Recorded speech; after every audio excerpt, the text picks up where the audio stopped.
Good morning. Sorry for the crazy hair. Just walking over to the gym this morning. Want to hop on and watch everyone.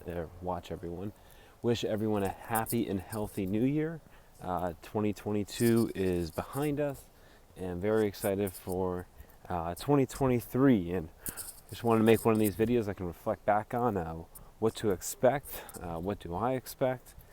Today we're looking at a total market cap of cryptocurrency at $800 billion, which I'm honestly pretty shocked by. That's below our 2017 high, and definitely screams a value opportunity to buy cryptocurrencies. So, and what does it mean? What cryptocurrencies will perform? What's the status of the market? Obviously, it was a pretty chaotic year, and everything kind of fell pretty bad. The whole FTX thing, from people I talk to outside of the crypto world, like a lot of people that watch this video, you're likely in the crypto world and very, very immersed in it. But a lot of people I talk to, they think like FTX is crypto, and FTX falling is like, what does that mean? And like, how could you be endorsing this? Like, it obviously doesn't work, right? Like, they have no idea what peer-to-peer electronic cash is. And that's looking at 2023. We have to better define that. And coins that I put in the title here, I think tried to define that. And I see some people on Twitter being very inclusive of peer-to-peer cash coins. I think I probably could have put even Nano on there. I've never used Nano. They seem to have a passionate community. I don't think I don't think the security model really works. A voluntary one. I think it needs to be a profitable one. But anyways, I respect what they're doing. I'm not here. I'm trying to use the word peer-to-peer cash more to make the conversations less tribal, because at the end, that's what we need is peer-to-peer cash.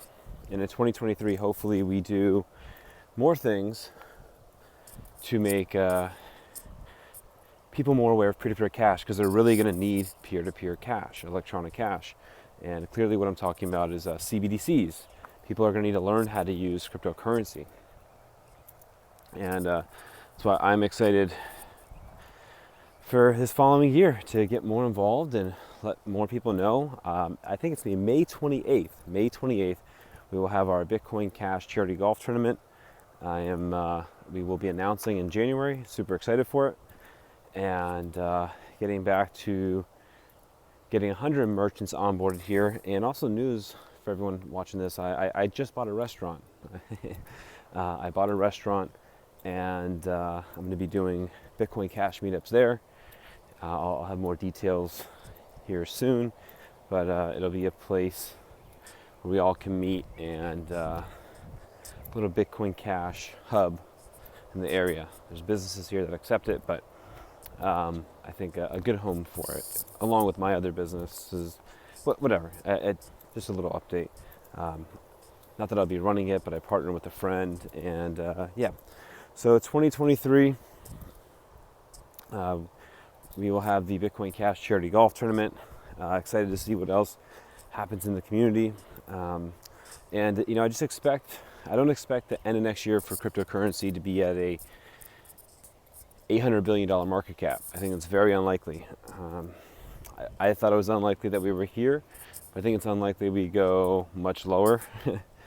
People are calling, what is the tightening, this continued tightening in terms of interest rates mean for the economy?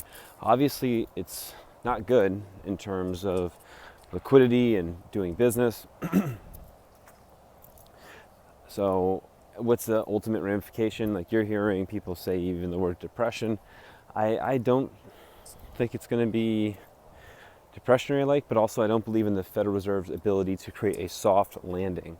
So what I mean by that soft landing is that inflation's high, economic activity is overly rampant from their perspective because they can't control inflation. And they need to slow that down to curb inflation because now they're realizing inflation too much inflation is not good, right? Before they said the consumer price index, inflation of 2% is good, but inflation of 9-10% is bad. So whatever target number they want to hit, I believe it's 4%. I think they believe they will make a soft landing there. They don't really know. Central economic banks really can't predict. People are not that smart. The market's the market's bigger than any one person or conglomerate can control. So expect some rockiness this year. Expect certainly the word recession is one that's used a lot. And some people argue we're in a recession. I don't feel like it, but what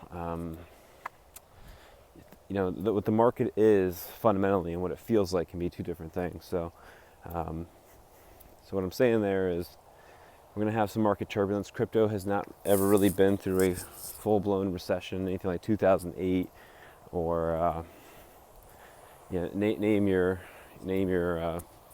kind of more structural market pullback. If you saw the pandemic crash, that was you could say that was some sort of recession. It was a forced one, and the Fed just printed a lot of money to make people feel like they had wealth. And obviously we're dealing with the ramifications of that. So it took a while for us to deal with the ramifications of that economic policy. It'll take a while for us to deal with the ramifications of the economic policy of today. A lot of people, less people want to borrow capital as capital is more expensive. And I'm saying that as interest rates are higher. Cars coming here. And a lot of economic activity relies on borrowing capital. And you'll see a higher rate of default, less people will be able to afford higher rates of interest. And this cycle will run its course, and as people find it unfair that some people will get bailed out and others will not, they will continue to look for a more fair economic system. So what I mean by that is, a system that doesn't play favorites, that doesn't have a central banker to bail you out and say when rates should be higher or lower.